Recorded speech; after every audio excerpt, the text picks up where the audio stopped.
कुछ रिश्ते बहुत मीठे होते हैं, बस बातें कड़वी होती हैं। नमस्ते दोस्तों, आप सबके लिए आज की कहानी है सास बहू। बहू कहाँ मर गई, अंदर से आवाज, जिंदा हूँ माँ जी। तो फिर मेरी चाय क्यों अभी तक नहीं आई? कब से पूजा करके बैठी हूँ, ला रही हूँ माँ जी। बहू चाय के साथ भजिया भी ले आई। सास ने कहा, तेल का तला खिलाकर क्या मारोगी मुझे? बहू ने कहा, ठीक है माँ जी, ले जाती हूँ। सास ने कहा, रहने दे, अब बना दिया है तो खा लेती हूँ। सास ने भजिया उठाए और कहा, कितनी गंदी भजिया बनाई है तुमने? बहू, माँ जी मुझे कपड़े धोने हैं, मैं जाती हूँ। बहू दरवाजे के पास छिपकर खड़ी हो गई। सास भजिया पर टूट पड़ी और पूरी भजिया को खत्म कर दी। बहू मुस्कुराए और काम पर लग गई। दोपहर के खाने का वक्त हुआ। सास ने फिर आवाज लगाई, कुछ खाने को मिलेगा? बहू ने आवाज नहीं दी। सास फिर चिल्लाई, भूखे मारोगी क्या? बहू आई सामने, खिचड़ी रख दी। सास गुस्से से, ये क्या है? मुझे इसे नहीं खाना, इसे ले जाओ। बहू ने कहा, आपको डॉक्टर ने दिन में खिचड़ी खाने को कहा है, खाना तो पड़ेगा ही। सास मुंह बनाते हुए, हाँ तू मेरी माँ बन जा। बहू फिर मुस्कुराए और चली गई। आज इनके घर पूजा थी। बहू सुबह 4 बजे से उठ गई। पहले स्नान किया, फिर फूल लाई, माला बनाई, रसोई साफ की, पकवान और भोज बनाया। सुबह के 10 बज गए। अब सास भी उठ चुकी थी। बहू अब पंडित जी के साथ भगवान के वस्त्र तैयार कर रही थी। आज ऑफिस की छुट्टी भी थी। उनके पति भी घर पर थे। पूजा शुरू हुई। सास चिल्लाती, बहू ये नहीं है, वो नहीं है। बहू दौड़ी दौड़ी आती और सब करती। अब दोपहर के 3 बज गए थे। आरती की तैयारी चल रही थी। पंडित जी ने सबको आरती के लिए बुलाया और सबके हाथों में थाली दी। जैसे ही बहू ने थाली पकड़ी, थाली हाथों से गिर पड़ी।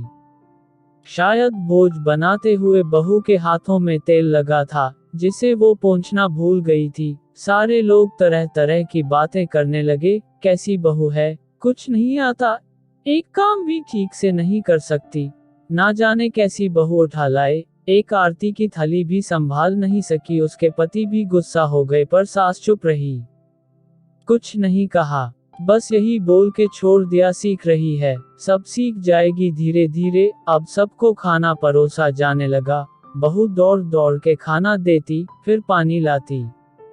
करीब 70 से 80 लोग हो गए थे। इधर 2 नौकर और बहू अकेली, फिर भी वह सारा काम बहुत ही अच्छे तरीके से करती। अब उसकी सास और कुछ आस पड़ोस के लोग खाने पर बैठे। बहू ने खाना परोसना शुरू किया। सबको खाना दे दिया गया। जैसे ही पहला निवाला सास ने खाया, तुमने नमक ठीक नहीं डाला क्या? एक काम ठीक से नहीं करती, पता नहीं मेरे बाद कैसे ये घर संभालेगी। आस पड़ोस वालों को तो जानते ही हो ना साहब, वो बस बहाना ढूंढते हैं नुक्स निकालने का। फिर वो सब शुरू हो गए, ऐसा खाना है, ऐसी बहू है, ये वो वगैरह वगैरह। दिन का खाना हो चुका था। अब बहू बर्तन साफ करने नौकरों के साथ लग गई। रात में जगराता का कार्यक्रम रखा गया था। बहू ने भी 1-2 गीत गाने के लिए स्टेज पर चढ़ी। सास जोर से चिल्लाई, मेरी नाक मत कटा देना, गाना नहीं आता तो मत गा, वापस आ जा। बहू मुस्कुराए और गाने लगी। सबने उसके गाने की तारीफ की, पर सास मुंह फुलाते हुए बोली, इससे अच्छा तो मैं गाती थी जवानी में, तुझे तो कुछ भी नहीं आता। बहू मुस्कुराए और चली गई। अब रात का खाना खिलाया जा रहा था। उसके पति के ऑफिस के दोस्त साइड में ही ड्रिंक करने लगे। उसका पति चिल्लाता, थोड़ा बर्फ लाओ, तो सास चिल्लाती, यहाँ दाल नहीं है, फिर चिल्लाता, कोल्ड ड्रिंक नहीं है, पापड़ ले आओ। इधर उधर आखिरी में उसके पति की शराब गिर पड़ी उसके एक दोस्त पर और बोतल टूट गई। पति गुस्से में 2 झापड़ अपनी पत्नी को लगाते हुए कहता है, जाहिल कहीं की, देखकर नहीं कर सकती, तुझे इतना भी काम नहीं आता। सारे लोग देखने लगे। उसकी पत्नी रोते हुए कमरे की तरफ दौड़ी। फिर उसके दोस्तों ने कहा, क्या यार, पूरा मूड खराब कर दिया, यहाँ नहीं बुलाया होता, हम कहीं और पार्टी कर लेते। कैसी अनपढ़ गंवार बीवी ला रखी है तूने, उसे तो मेहमानों की इज्जत और काम करना तक नहीं आता, तुमने तो हमारी बेइज्जती कर दी। अब आस पड़ोस की औरतों को और बहाना मिल गया था।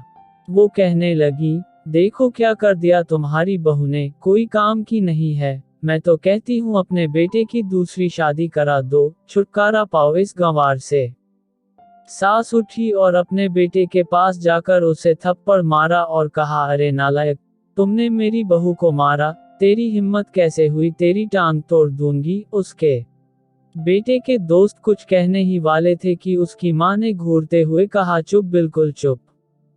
यहाँ दारू पीने आए हो, जबकि पता है आज पूजा है और तुम्हें पार्टी करनी है। कैसे संस्कार दिए हैं तुम्हारे माता पिता ने। और किसने मेरी बहू को जाहिल बोला, जरा इधर आओ, चप्पल से मारूंगी अगर मेरी बहू को किसी ने एक शब्द भी कहा तो।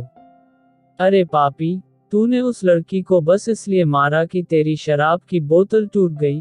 पापी, वो बच्ची सुबह 4 बजे से उठी है, घर का सारा काम कर रही है, ना सुबह से नाश्ता किया ना दिन का खाना खाया, फिर भी हंसते हुए सबकी बातें सुनते हुए, ताने सुनते हुए घर के काम में लगी रही। तेरे यार दोस्तों को वो अच्छी नहीं लगी, जूते से मारूंगी तेरे दोस्तों को जो कभी उन्होंने ऐसा कहा। उसके यार दोस्त चुपके से खिसक लिए। अब सास बहू के कमरे में गई और बहू का हाथ पकड़कर बाहर लाई, सबके सामने कहने लगी, किसने कहा था अपनी बहू को घर से निकाल के दूसरी बहू ले आना, जरा सामने आओ।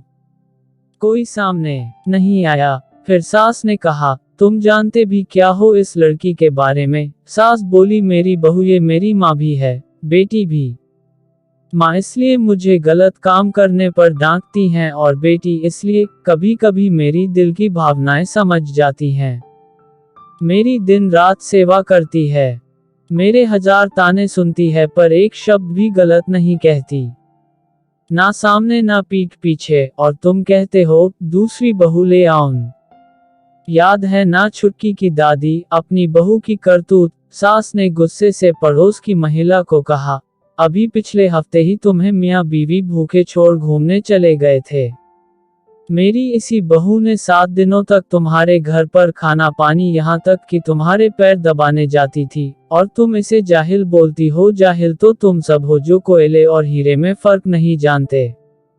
अगर आइंदा मेरी बहू के बारे में किसी ने एक लफ्ज भी बोला तो मुझसे बुरा कोई नहीं होगा, क्योंकि ये मेरी बहू नहीं, मेरी बेटी है। बहू सिसकियां लेते हुए फिर कमरे में चली गई। सास ने एक प्लेट उठाए और भोजन परोसा और बहू के कमरे में खुद ले गई। सास को भोजन लाते देखा तो बहू ने कहा, अरे माँ जी आप क्या कर रही हो, मैं खुद ले लेती। सास ने प्यार से ताना मारते हुए कहा, डर मत, इसमें जहर नहीं है, मार नहीं डालूंगी तुझे। तुझे नई सास चाहिए होगी, पर मुझे अभी भी तू ही मेरे घर की बहू चाहिए। बहू ने अपनी सास को रोते हुए गले से लगा लिया। सास भी रो दी पहली बार और कहा, चल खाना खा ले। फिर मजाक करते हुए कहा, मेरे पैर दबाने चले आना और ये ख्याल मन में मत लाना कि सास पैर बोलती है, किसी दिन मैं इसका गला दबा दूंगी, क्योंकि कभी मैं भी यही सोचती थी। और फिर दोनों खूब हंसने लगती हैं। तो दोस्तों मिलते हैं फिर एक नई कहानी के साथ। कहानी सुनने के लिए धन्यवाद।